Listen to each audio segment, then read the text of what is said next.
Salut à tous! Vous êtes bien sur Motwise Learn French. Installez-vous confortablement, prenez votre boisson préférée. Aujourd'hui, on s'attaque à un sujet ultra pratique. Un sujet indispensable quand on voyage ou qu'on s'installe en France. On va parler de la façon de demander son chemin et de comprendre les directions dans la rue. Oui, qui ne s'est jamais perdu dans une ville inconnue? Qui n'a jamais hésité au moment de poser une question à un inconnu? Et pour décoder ces petites phrases magiques avec moi aujourd'hui, j'accueille Léo, notre spécialiste de l'orientation. Salut Léo, tu te perds souvent dans les rues? Salut Alice, salut tout le monde. Oh là là, oui, ça m'arrive encore parfois, et c'est tout à fait normal.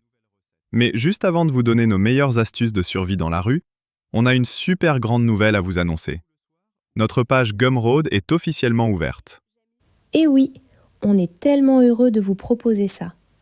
Pour chaque épisode de notre podcast, on vous prépare désormais un workbook complet et super pratique sur Gumroad. Vous y trouverez la transcription, la liste du vocabulaire clé, des explications de grammaire simple et des exercices interactifs. Tout est pensé pour vous aider à réviser et à progresser très vite. Le lien direct est disponible juste en dessous, dans la description de la vidéo et dans le premier commentaire épinglé. N'hésitez pas à aller télécharger votre cahier d'exercices. C'est vraiment l'outil idéal pour accompagner votre écoute. Alors Alice, revenons à nos histoires de cartes et d'orientation. Demander son chemin en français, c'est souvent la première vraie interaction sociale qu'on a avec des habitants locaux quand on voyage. C'est totalement vrai. Et pour réussir cette interaction, il y a une règle d'or en France. Une règle de politesse absolue. Avant de poser n'importe quelle question dans la rue, il faut toujours commencer par un petit mot magique. Bonjour! Même si vous êtes pressé ou perdu, ne dites pas directement « Où est la gare ?»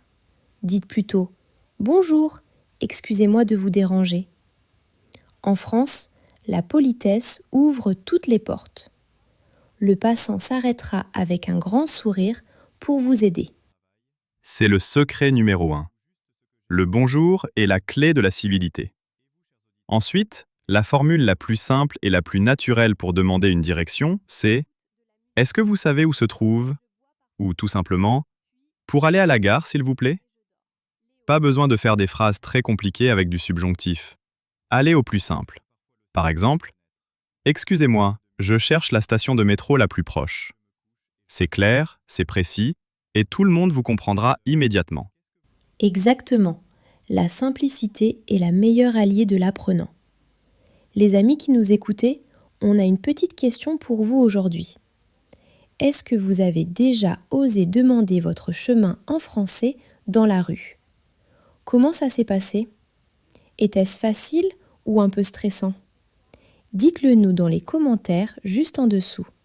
On adore vous lire. Et si vous aimez nos conseils pratiques et spontanés, laissez un pouce bleu dès maintenant. Ça aide énormément la chaîne Motwise à toucher d'autres passionnés de langue. Un grand merci pour vos likes, ça nous fait super plaisir. Maintenant Alice, parlons du deuxième défi. Poser la question, c'est facile. Mais comprendre la réponse du passant, c'est parfois une autre histoire. Les Français parlent souvent vite et utilisent des mots de direction très précis. Analysons ensemble le vocabulaire de base. Oui, c'est la partie essentielle. Le mot le plus important à retenir, c'est tout droit.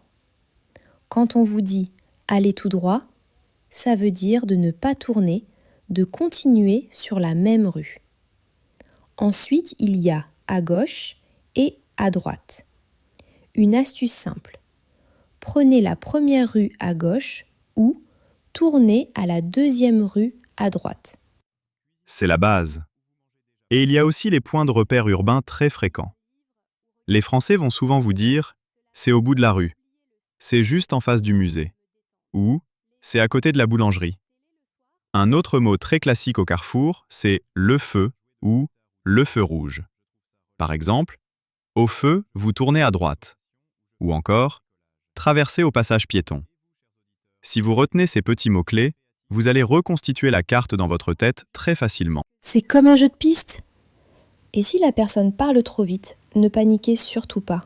C'est tout à fait normal de ne pas tout saisir du premier coup. Vous avez le droit d'utiliser des phrases réflexes très utiles comme « Pouvez-vous répéter plus lentement s'il vous plaît ?» ou « Pouvez-vous me montrer sur la carte de mon téléphone ?» Les gens sont très compréhensifs. Ils vont souvent utiliser des gestes avec leurs mains pour vous indiquer la direction. Le langage corporel aide énormément.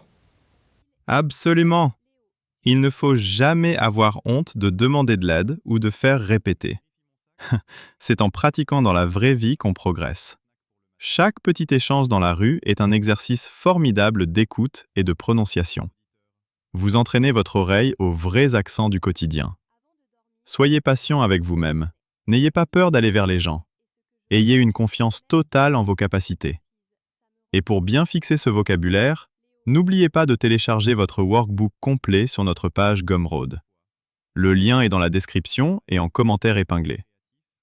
C'est le meilleur moyen de valider ses connaissances. En parlant de vocabulaire de la rue, Léo, j'ai une question amusante pour toi.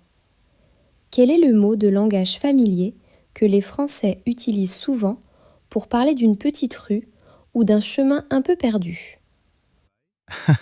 Ah, on entend souvent le mot « une ruelle » pour une petite rue étroite et charmante.